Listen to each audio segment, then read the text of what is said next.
तो hello guys, welcome back to new video of MMA YouTube channel. तो आज आपको मैं बताना रहा हूँ पैटर्न ऑफ बायोकेमिस्ट्री प्रैक्टिकल्स। मतलब आपको प्रैक्टिकल किस तरह से किया जाता है और आपका एग्जाम बायोकेमिस्ट्री प्रैक्टिकल एग्जाम किस तरह होता है। तो आज हम वही देखने वाले हैं, तो लेट्स गो।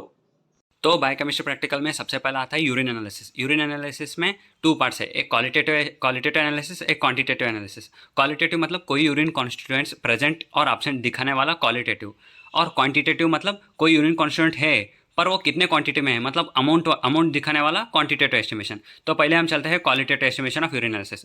क्वालिटेटिव में आपको पहले नॉर्मल और अबनॉर्मल यूरिन आता है। नॉर्मल यूरिन में पहले फिजिकल प्रॉपर्टीज और केमिकल प्रॉपर्टीज। फिजिकल प्रॉपर्टीज में सिर्फ कुछ ही आता है, वॉल्यूम, कलर, अपीयरेंस, ओडर और पीएच। ये वॉल्यूम फिजिकल प्रॉपर्टीज है।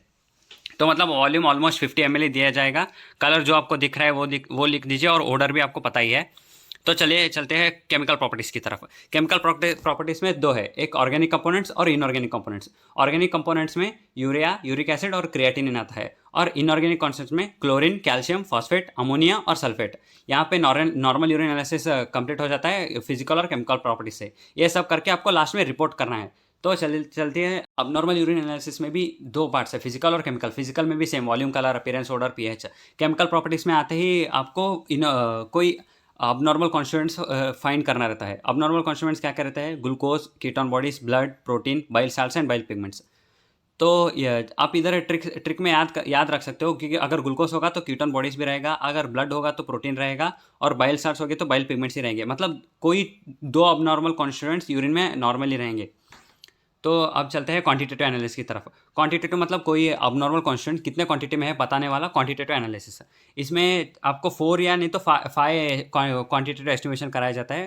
फर्स्ट वाला estimation of glucose by glucose oxidase and peroxidase method. Next estimation of urea by DAM method. Next estimation of total protein by biuret method. Another is estimation of serum creatinine by Jaffe's method. ये serum creatinine के साथ साथ आपको urinary creatinine भी कराया जा सकता है। तो अब चलते हैं कुछ नॉर्मल वैल्यूज़ की तरफ। नॉर्मल वैल्यूज़ है अल्बुमिन का 3.5 टू 5 ग्राम पर डेसीलीटर, ग्लोबुलिन का 2.5 टू 3.5 ग्राम पर डेसीलीटर, फाइब्रिनोजन का 200 टू 300 मिलीग्राम पर डेसीलीटर। ये यूनिट याद रख लीजिए, फाइब्रिनोजन का मिलीग्राम पर डेसीलीटर है। तो अब चलते हैं टोटल प्रोटीन। टोटल प्रोटीन क्या है? 6.5 टू 8.5 ग्राम पर डेसीलीटर।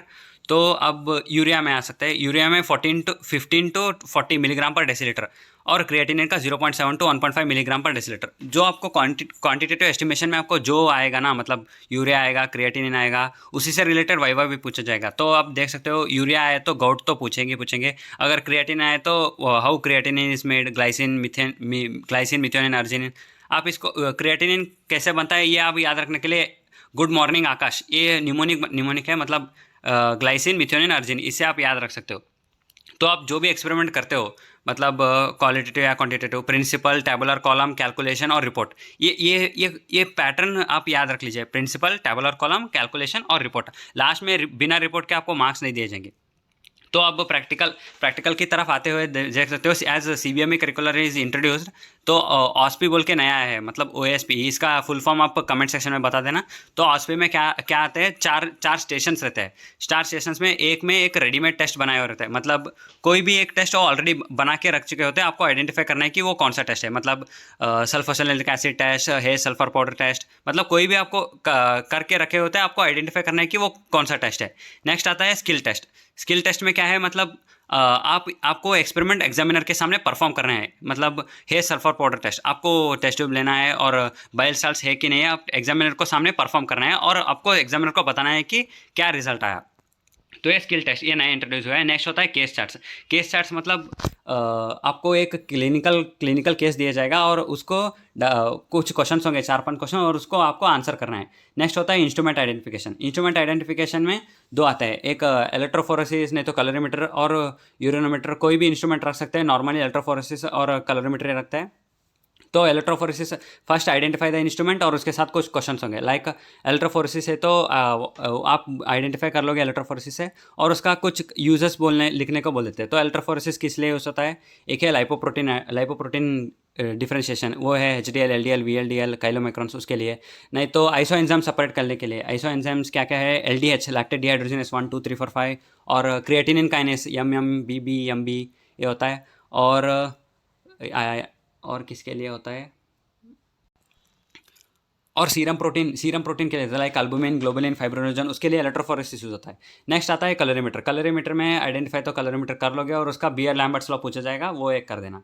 तो वैवा में आते हैं तो 4 टाइप्स के वैवा लिए जाता है। एक होता है क्वालिटेटिव एस्टिमेशन, क्वालिटेटिव आप यूरिन क्वेश्चन पेपर में क्वालिटेटिव करोगे, और एक क्वांटिटेटिव। क्वालिटेटिव में नॉर्मल या नॉर्मल यूरिन आएगा वो कर डालोगे, क्वांटिटेटिव में यूरिया, क्रिएटिनिन, ग्लूकोज जो आएगा वो कर दोगे। क्वालिटेटिव में एक बार वाइवा पूछा जाएगा और क्वांटिटेटिव में एक बार वाइवा पूछेगा, जो आप एक्सपेरिमेंट करोगे उसी के रिलेटेड वाइवा पूछा जाएगा। नेक्स्ट है थेरी वाइवा। थेरी वाइवा मतलब ग्रैंड वाइवा, एग्जामिनर आपको पूरा थेरी सिलेबस से आपको कोई कुछ भी क्वेश्चन पूछ सकता है, मतलब रैंडमली वो कुछ भी, चाहे जो भी क्वेश्चन आपको आंसर करना पड़ेगा। नेक्स्ट आता है चार्ट्स में कुछ डिसीजेस के चार्ट्स होंगे, आपको ऑलरेडी कॉलेज की तरफ से दिए जाएंगे। नॉर्मली यही चार्ट्स होंगे like phenylketonuria, protein energy malnutrition, diabetes mellitus, multiple myeloma, fatty liver, वो कीटोन बॉडीज का ज़्यादा होने की वजह वो एक, और जॉन्डिस। ये नॉर्मली जो डिसीजेस है वही रखे जाएंगे। आपको डिसीजेस को डायग्नोसिस करना है और उसके रिलेटेड 3 क्वेश्चन और होंगे और आपको आंसर करना है। नेक्स्ट एक फ्री टिप, एग्जाम में जाते टाइम डायबिटीज मेलिटस टाइप 1 और टाइप 2। टाइप 1 में क्या होता है, इंसुलिन ज़्यादा प्रोड्यूस नहीं होता क्योंकि बीटा सेल्स खराब हो जाता है। नहीं तो टाइप 2 में क्या होता है, इंसुलिन प्रोड्यूस होता है पर सेल लेना नहीं चाहता है इंसुलिन। नेक्स्ट जॉन्डिस में pre hepatic, hepatic, post hepatic. Pre hepatic को हीमोलिटिक भी कहते हैं और पोस्ट हेपेटिक को ऑब्स्ट्रक्टिव भी कहते हैं। बिना डायबिटीज मेलिटस और जॉन्डिस पढ़े बिना एग्जाम के लिए मत जाओ, क्योंकि वाइवा में तो यही 2 डिसीजेस पकड़ते हैं। तो श्योर के साथ ये दोनों diseases full to full deeply पढ़ के जाओ। तो गाइस यहीं पे हमारा वीडियो ख़त्म होता है। तो अगला वीडियो में ट्रिक्स के ऊपर बना ले रहा हूँ, वो वीडियो बहुत खतरनाक होगा, तो अगला वीडियो भी देख लेना। तो चलते हैं। जय हिंद, जय भारत।